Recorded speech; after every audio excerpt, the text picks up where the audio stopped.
Quali sono le 3 priorità per il Veneto?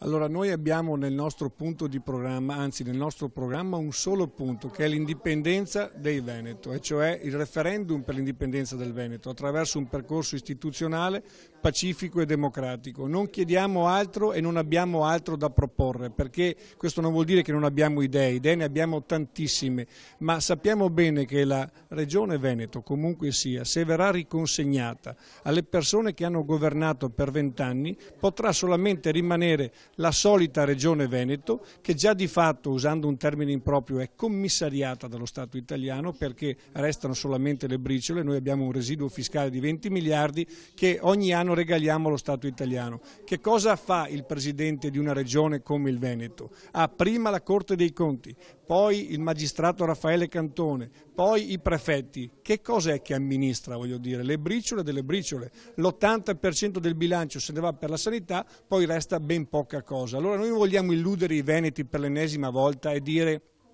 ci sarà più autonomia, faremo ponti, faremo strade, faremo ospedali, magari come quello di Padova. Vogliamo essere concreti.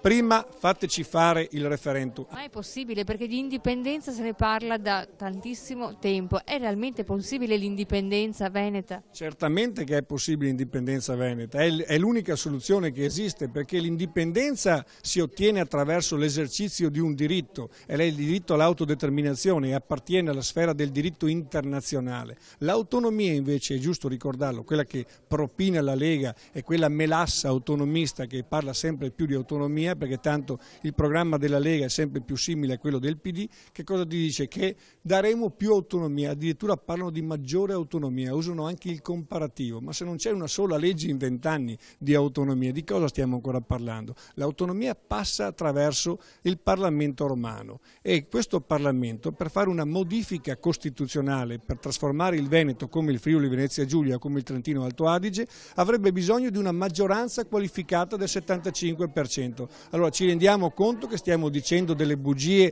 e stiamo prendendo in giro i veneti per l'ennesima volta?